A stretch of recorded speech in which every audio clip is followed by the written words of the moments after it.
আজ আমরা চলে এসেছি ঝিনাইদহ জেলার হরিণাকুণ্ড থানার রঘুনাথপুর গ্রামের খালপাড়া থেকে বিলমুখো যে পথটা যায় সেই পথে কিন্তু প্রচুর কাদা হয়েছিল, সেখানে এখন মাজার সমান গর্ত হয়ে গিয়েছে।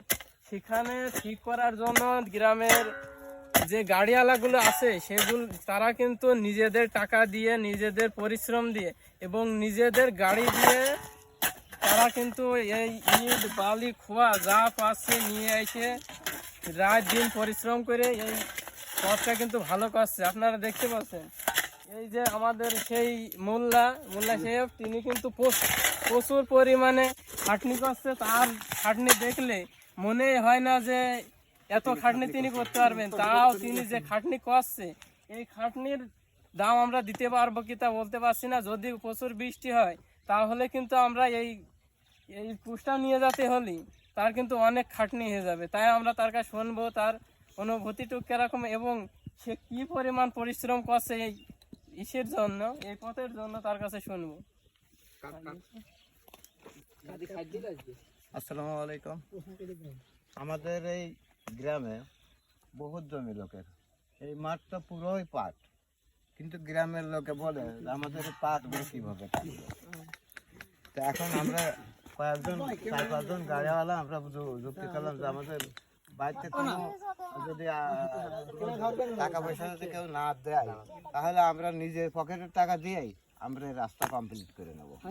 তারপরে পাট আমরা যদি ঠিক মতন টাইনে দিতে পারি তো আমরা টানবো। তো এই রাস্তা বরাবরই এরকম, আমরা 4 দিন ধরে টানছি, আমরা এই পর্যন্ত আইছি। এখনো অন্ত কম করে 100 গাড়ি লাগবে, 100 লাটা।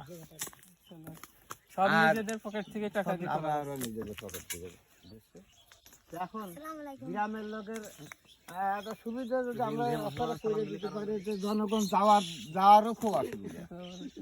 তার কারণ এক পায়ে রাস্তা, মাঝখানে যদি হাবড় হয় একজনের ঘুরে আলিতে যাওয়া খুব কষ্ট। আর যদি আমরা ইটটা দিয়ে যদি রাস্তাটা ঠিক মতন করে দিতে পারি তাহলে লোকজনও এই রাস্তা তো ওই মাথা পর্যন্ত ঠিক মতন আসা যাওয়া করতে পারবে। এখন এতে আমাদের গ্রামের লোকও মানে তারা সহযোগিতা করছে না, তারা সাহস দিচ্ছে যে তোমরা এই কাজটা করলে আমরা তোমাদের সাথে থাকবো, কিন্তু সহযোগিতা তারা করছে না। এটা বাচ্চাও আমাদের কেউ কোনো লেনদেন নেই, এটা আমাদের নিজের পকেটের পয়সা। এই খুব পরিশ্রম। এখানে অন্ত কম করে 5 গাড়ি ইট লাগবে এই জায়গায়, 5 গাড়ি এই জায়গার ভিতরে। আর এই রাস্তাটা আমাদের কিন্তু মানে জমির কারণ এটা সরকারি না, এটা আমাদের মানে মালিকানা সম্পত্তি। এই গ্রামের লোক ভোট করে এই রাস্তাটা করা হয়েছিল, কিন্তু এই রাস্তাটা করাতে এখন সবারই দেখেন লোকজন কেমন আসছে, দেখেন